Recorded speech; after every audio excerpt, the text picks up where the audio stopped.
ಅಣ್ಣ ಏನಿಲ್ಲ, ಈಗ ಪರಿಷತ್ ಚುನಾವಣೆ ಇದಾಯ್ತಲ್ಲ, ಅದ್ರಲ್ಲಿ ಅಡ್ಡ ಮತದಾನ ಮಾಡಿದಾರಲ್ಲ ಅಣ್ಣ. ಹೌದೌದು. ಸೊ ಈಗೇನ ಶಾಸಕಾಂಗ ಸಭೆಯಲ್ಲಿ ಕರೀತಾ ಇದಾರೆ ಧರ್ಮಸ್ಥಳದಲ್ಲಿ, ಅಲ್ಲಿ ನೀವೇನಾದ್ರು ಹೋಗ್ತಿದಾರ ಅಲ್ಲಿಗೆ?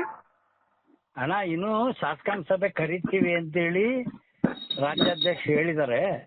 ಅಣ್ಣ ಆದ್ರೆ ಅದಕ್ಕೆ ಪಕ್ಷದ ಕೆಲವು ಹಿರಿಯ ನಾಯಕರು ಅದು ಸರಿಯಲ್ಲ ಅನ್ನೋ ಅಭಿಪ್ರಾಯವನ್ನು ವ್ಯಕ್ತಪಡಿಸಿದ್ದಾರೆ. ಶಾಸಕಾಂಗ ಸಭೆಯಲ್ಲಿ ಕರೆದ್ರೆ 100ಕ್ಕೆ 100 ನಾನು ಶಾಸಕಾಂಗ ಸಭೆಗೆ ಹೋಗ್ತೀನಿ, ಧರ್ಮಸ್ಥಳದ ಮಂಜುನಾಥ ಸ್ವಾಮಿ ದರ್ಶನ ಭಾಗ್ಯನು ಪಡ್ಕೊಳ್ತೀನಿ ಹೇಳಿ ಸರ್.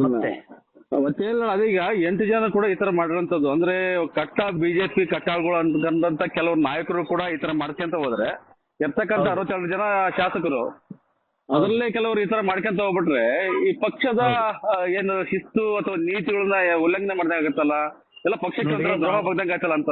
ಈಗ ನಾವು ಪ್ರತಿ ಬಾರಿ ಹೇಳಿದೀವಿ, ಈ ಹೊಂದಾಣಿಕೆ ರಾಜಕೀಯ ಮಾಡೋದನ್ನ ನೀವು ಅವ್ರಿಗೆ ಅದ್ರ ಬಗ್ಗೆ ಗಮನ ಹರಿಸ್ರಿ, ಅವ್ರಿಗೆ ಶಿಕ್ಷೆ ಕೊಡಿ ಅಂತ ಹೇಳಿ ಹೈಕಮಾಂಡ್ ಗಮನಕ್ಕೆ ನಾವು ತರ್ತಾನೆ ಇದೀವಿ.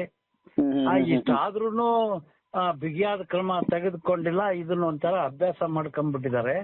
ಆದ್ರೆ ಇವತ್ತು ಲಕ್ಷಾಂತರ ಜನ ಕಾರ್ಯಕರ್ತರು ಎಲ್ಲವನ್ನು ತ್ಯಾಗ ಮಾಡಿ ಇವತ್ತು ನಮ್ಮನ್ನು ಶಾಸಕರನ್ನಾಗಿ ಮಾಡಿರ್ತಾರೆ. ಇದು ಅಡ್ಡ ಮತದಾನ ಬರೀ ಒಬ್ರಿಗಲ್ಲ, ಇಡೀ ಕಾರ್ಯಕರ್ತರಿಗೆ ನೋವುಂಟು ಮಾಡಿರ್ತಕ್ಕಂಥದ್ದು. ಆಮೇಲೆ ನಮ್ಮ ಆತ್ಮಕ್ಕೆ ಮೋಸ ಮಾಡಿರ್ತಕ್ಕಂಥ ಈ ಕೃತ್ಯ, ಇದನ್ನ ಬಯಲಿಗೆ ಎಳಿಲೇಬೇಕು.